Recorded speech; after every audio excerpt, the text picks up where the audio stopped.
श्री स्वामी समर्थ. कोण म्हणतं परमेश्वर नाही आहे?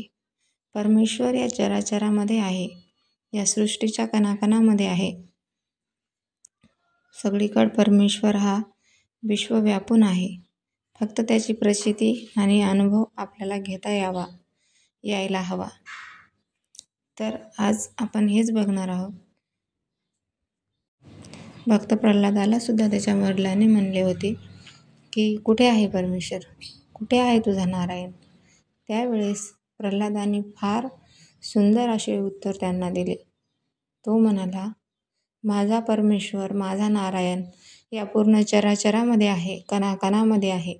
त्यावर प्रल्हादाचे पिता म्हणतात, या खांबात आहे तुझा नारायण? तर तो म्हणतो, हो, या खांबात पण माझा नारायण आहे. आणि काय आश्चर्य, खांब तोडताच क्षणी भगवान नरसिंह त्यातून प्रगट झाले आणि आपल्या अस्तित्वाची ओळख त्यांनी त्यावेळेस दिली. तर सांगा मग, तुम्हालाही याची अनुभूती घ्यायची आहे का? तर अनुभूती घ्यायची असेल तर तुम्हाला स्वामी चरणाशी लीन व्हावे लागेल. त्यांचा अनुभव तुम्हाला नक्कीच येईल. जोपर्यंत तुम्ही त्यांच्याशी एकरूप होणार नाही तोपर्यंत तुम्हाला त्याचा अनुभव येणार नाही. त्याचप्रमाणे माई म्हणजे सिंधुताई सपकाळ याही म्हणतात, एकदा एक भक्त आपल्या परमेश्वराला म्हणतो, मी तुझा भक्त आहे, तू माझ्या वाईट काळामध्ये माझ्यासोबत यायला हवं. त्यावर परमेश्वर म्हणतात, हो, मी तुझ्यासोबत नेहमीच राहतो आणि मी तुझी साथ देणार आहे. यावर तो म्हणतो, तर मग मी याचा अनुभव कसा घेणार, याचा पुरावा काय? तर त्यावर भगवान म्हणतात, ज्यावेळेस तुझ्यावर संकट येईल त्यावेळेस खूप असा पाऊस येईल, चिखल होईल आणि त्यावेळेस त्या पावसाच्या चिखलामध्ये तुला चालत असताना 4 पाय दिसतील. तर ते 4 पाय 2 तुझे आणि 2 माझे असतील.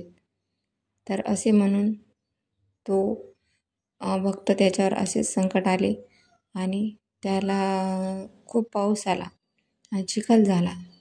यावर तो बघतो तर पावसामध्ये त्याला मागे वळून पाहिले तर 4 पाय दिसतात. सुरुवातीला कमी संकट होते तेव्हा 4 पाय दिसतात. नंतर खूप संकट आले तेव्हा त्याला 2 पाय दिसतात. यावर तो रागावतो आणि परमेश्वराकडे जातो. तू तर मला म्हटला होतास की मी तुझ्यासोबत आहे म्हणून, तर हे काय? सुरुवातीला 4 पाय आणि जेव्हा माझ्यावर खूप संकट होते तेव्हा 2च पाय. त्यावर भगवान म्हणतात, अरे, सुरुवातीला तुझ्यावर थोडं संकट होतं, त्यावेळेस मी तुझ्या मागे मागे होतो आणि ज्या वेळेस तुला खूप संकट होतं त्यावेळेस मी तुला कमरेवर घेतलं होतं किंवा वर खांद्यावर घेतलं होतं.